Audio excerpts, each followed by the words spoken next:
Salam sejahtera, selamat datang ke channel Current Sphere. Jangan lupa like, share, dan subscribe. Dasar ekonomi perkauman tidak sepatutnya ada di Sarawak, kata Cheng Jen. Kerajaan Gabungan Parti Sarawak GPS digesa untuk menggunakan pengaruhnya berhubung isu syarat permohonan permit import AP terbuka yang diberikan kepada Syarikat Bumiputra, kata Ketua Pakatan Harapan dan DAP Negeri Chong Cheng Jen. Cheng Jen berkata dasar Syarikat Bumiputra diberikan AP untuk mengimport kereta baik pulih tidak terpakai di Sarawak. Beliau berkata dasar ekonomi perkauman tidak sepatutnya menempat tempat di Sarawak.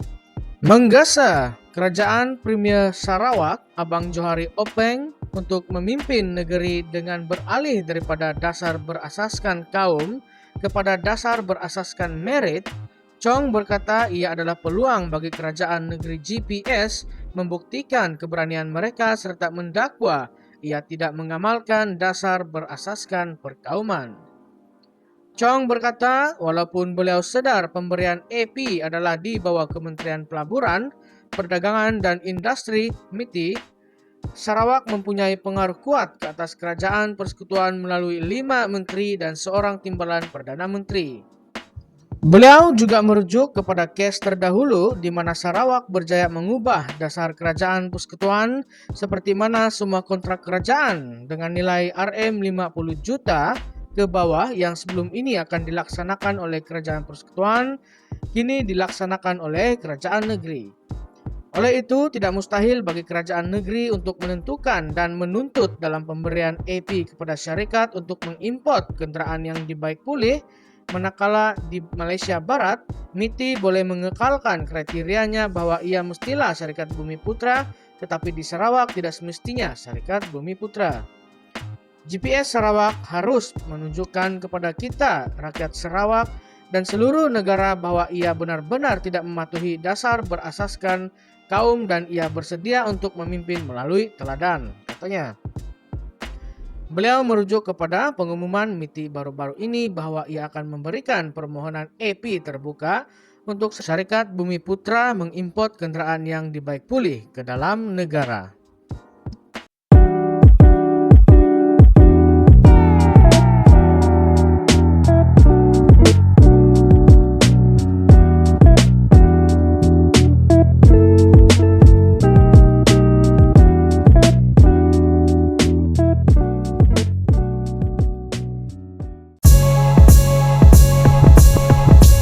Salam sejahtera, selamat datang ke channel Current Sphere. Jangan lupa like, share, dan subscribe. Malaysia dikorbankan China? Sabar.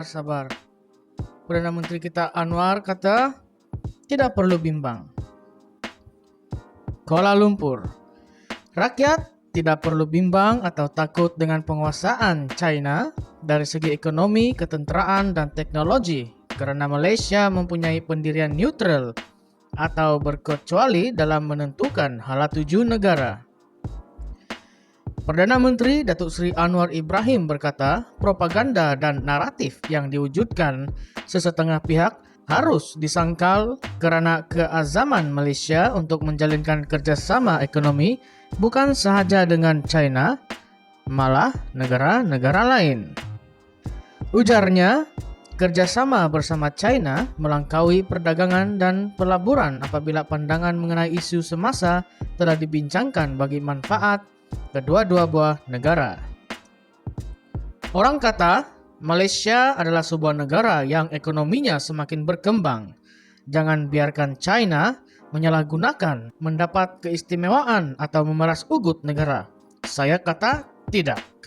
Sebaliknya, kami, Malaysia dan China, ingin mendapat manfaat daripada satu sama lain, ingin belajar daripada satu sama lain, kedua-dua pihak mendapat keuntungan dan daripada kerjasama ini kami dapat membantu rakyat baik Malaysia maupun China.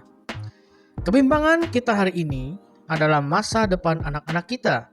Kualiti pendidikan, kemudahan melalui TVET, melalui kecerdasan buatan AI dan digital.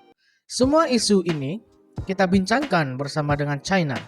Katanya ketika berucap dalam majelis makan tengah hari Komuniti Perniagaan China dan Malaysia di sini hari ini.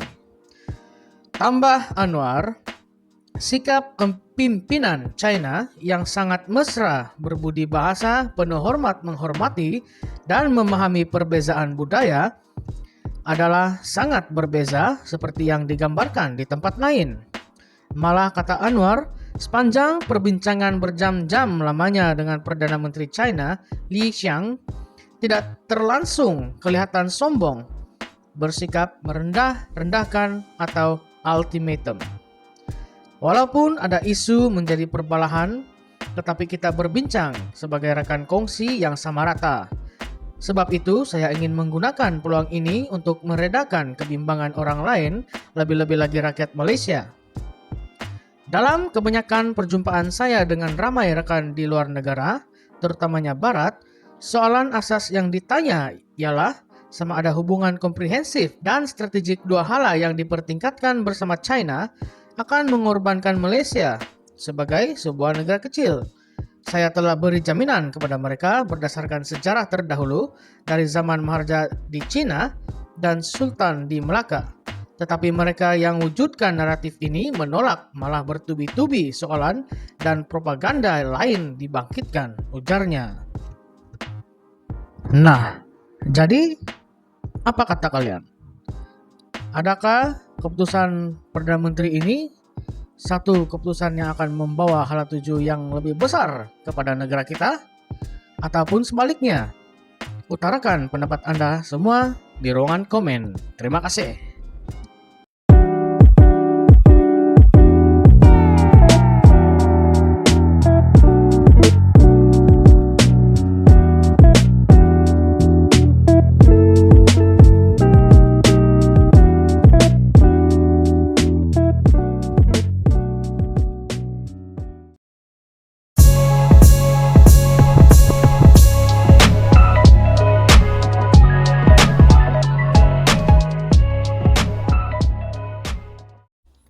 Keterbukaan dan ketegasan.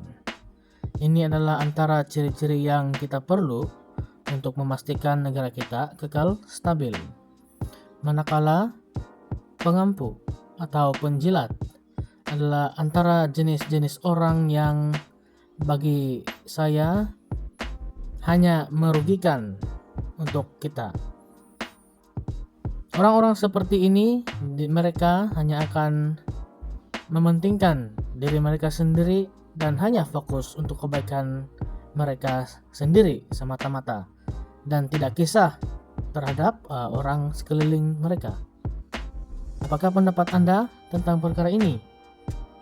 Melalui satu penulisan yang telah ditulis oleh Dr. Muhammad Fitri Muhammad Yusuf, pentadbiran Perdana Menteri Datuk Seri Anwar Ibrahim berhadapan pelbagai cabaran kompleks memerlukan pendekatan bijaksana. Dalam konteks domestik, 3 isu menonjol, yaitu pelaksanaan semangat Perjanjian Malaysia 1963 MA 63, serta usaha mengembalikan hak Sarawak dan Sabah, cadangan mengembalikan 20% cukai kepada kerajaan negeri dan pengapungan harga diesel dan subsidi bersasar. Suara tuntutan hak dakwaan terhakis sejak pembentukan Malaysia dalam MA 63 seperti immigration, pendidikan, kuasa perundangan, peruntukan kewangan, kerajaan tempatan dan kawalan hasil bumi seperti minyak serta gas semakin lantang beberapa tahun ini. Ia tentunya memberikan cabaran kepada Perdana Menteri, terutama bagaimana memenuhi tuntutan itu tanpa mengganggu keseimbangan kuasa dalam persekutuan. Anwar perlu menunjukkan komitmen nyata dalam mengembalikan hak terbabit melalui tindakan konkret. Jika dilihat dari segi keterbukaan, Perdana Menteri membuka pintu rundingan dan dialog. Agenda mengembalikan semangat MA 63 dipersetujui bersama antara kerajaan persekutuan dengan Sarawak serta beberapa perkara yang boleh dilakukan segera seperti pertampahan peruntukan kewangan. Kemajuan dalam rundingan menunjukkan perkembangan sehat, tetapi beberapa perkara seperti pendidikan dan agihan hasil petroleum perlu diselesaikan. Sekiranya isu ini tidak ditangani dengan baik, ia boleh dilihat kelemahan dalam kawalan pentadbiran sekaligus mencetuskan rasa tidak puas hati dalam kalangan penduduk Sabah dan Sarawak. Pada masa yang sama, kejayaan Sarawak dan Sabah itu menghasilkan momentum kepada negeri lain mengemukakan tuntutan. Pulau Pinang misalnya mencadangkan kepada Anwar yang juga Menteri Keuangan untuk mengembalikan 20% cukai seperti mana yang pernah dipohon oleh kerajaan Johor. Malah Sabah mencadangkan agar 40% hasil cukai dikembalikan kepada kerajaan negeri. Pemimpin kerajaan negeri berpandangan berhak mendapat pulangan lebih besar daripada hasil cukai dikutip kerajaan persekutuan untuk menampung pembangunan infrastruktur. Sudah tentu ini menimbulkan cabaran kepada Perdana Menteri untuk mencari jalan tengah yang dapat memuaskan kehendak negeri tanpa menjejaskan kestabilan fiskal negara. Tuntutan keuangan semakin meningkat. Perdana Menteri berusaha mendengar dan merunding, tetapi penyelesaian akhir memuaskan semua pihak masih belum tercapai. Jika tuntutan ini tidak ditangani, ia boleh mencerminkan ketidakmampuan pentadbiran mengawal tuntutan keuangan semakin meningkat daripada negeri. Tuntutan keuangan semakin meningkat ini juga boleh dilihat antara faktor menyumbang kepada pelaksanaan subsidi bersasar petrol bermula pengapungan harga diesel. Walaupun tidak populer, penyasaran subsidi bersifat strategik dan signifikan dalam usaha mengurangkan ketirisan sekaligus memastikan ia sampai kepada golongan benar-benar memerlukan, manakala penjimatan pula boleh digunakan untuk tujuan seperti menambah baik perkhidmatan pengangkutan awam.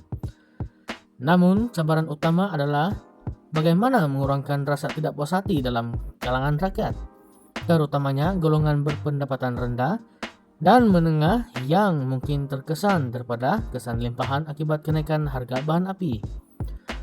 Keterbukaan pentadbiran pendidikan menteri dalam pelaksanaan subsidi bersasar boleh dilihat dari segi usaha kerajaan mengadakan sesi penerangan dan dialog dengan pelbagai pihak berkepentingan.